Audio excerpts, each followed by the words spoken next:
যোৱা 9 আগষ্টত শিৱসাগৰৰ বগীদল সিংহদুৱাৰত চোৰাং তেলৰ গোদামত হৈছিল বিস্ফোৰণ।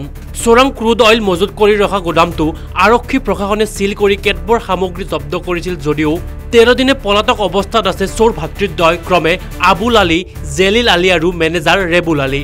13 দিনে তেল চুৰি চক্ৰৰ এজনকো গ্ৰেপ্তাৰ কৰিবলৈ সক্ষম নোহোৱাত তীব্ৰ ক্ষোভ প্ৰকাশ কৰিছে অসমীয়া যুৱ মঞ্চ, আটাচু, বীৰ চিলাৰায় সেনা অসমকে ধৰি বিভিন্ন দল সংগঠনে।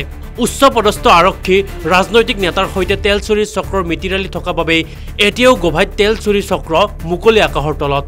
এই অভিযোগ উত্থাপন কৰিছে আটাচুৱে। লগতে অচিৰে তেল চোৰ কৰায়ত্ব নহলে থানা ঘেৰাও কৰিব বুলি স্পষ্ট কৰি দিছে জাতীয় সংগঠনে। হয়, যোৱা 9 আগষ্ট তাৰিখে আমাৰ সিংহদুৱাৰত এটা ঘটনা ঘটিছিল। তাত এটা বিস্ফোৰণ ঘটিছিল। সেই বিস্ফোৰণটো যে ইমান ৰহস্যজনক আছিল, তাত যে এটা তেল চুৰি চক্ৰ সক্ৰিয় হৈ উঠিছিল, সেই কথাটো সেইদিনাখন জলপট্টৰ হৈ গৈছিল। কিন্তু তাৰ পৰৱৰ্তী সময়ত কি হ'ল? আজি 21 আগষ্ট, আজি 12 দিন উকলি গ'ল। আজি পৰ্যন্ত কিয় সেই চোৰকেইটাক আজিলৈকে ধৰিব নোৱাৰিলে? সেইদিনাখন গম পালে যে সেই চোৰকেইটাৰ নাম হ'ল জেলিল আহমেদ, আবুল আহমেদ।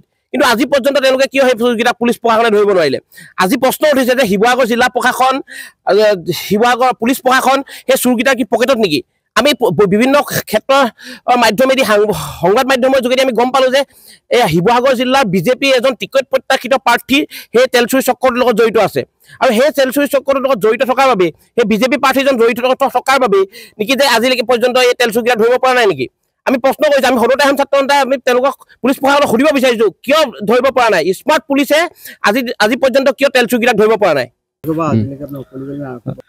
হয়, যোৱা 9 তাৰিখৰ পৰা আমি শুনিবলৈ পাইছিলোঁ যে বগীদল সিংহদুৱাৰ আবুল আৰু জেলিল নামৰ দুজন ব্যক্তি তেলৰ চোৰাংচোৱা ব্যৱসায় গাফিলতিত দুজন লোক মানে আপোনাৰ অলপ চিকিৎসাধীন অৱস্থাত আছিলে। আৰু আমি দেখিছোঁ যে এতিয়ালৈকে আৰক্ষী প্ৰশাসনে ইয়াৰ ওপৰত একো একশ্যন লোৱা নাই। আমাৰ বীৰ চিলাই সেনা সমিতি শিৱসাগৰৰ সমিতিৰ ফালৰ পৰা এটাই দাবী, অতি সোনকালে তেওঁলোকক কৰায়ত্ব কৰিব লাগে আৰু এইবোৰ দুৰ্নীতিৰ বিৰুদ্ধে মাত মাতিব লাগে। আৰু দেখা পাইছোঁ যে ইয়াৰ লগত আমাৰ চৰকাৰী বিষয়াও জড়িত আছে নেকি, আমাৰ সন্দেহ হৈছে। সেইটোৱে আমাৰ বীৰ চিলাই সেনাৰ পৰা এইটোৱে দাবী যে তেওঁলোকক সোনকালে কৰায়ত্ব আনি উচিত ব্যৱস্থা ল'ব লাগে। শিৱসাগৰৰ পৰা মিছকাতুৰ ৰহমান, নিউজ ডেস্ক ৰিপৰ্ট।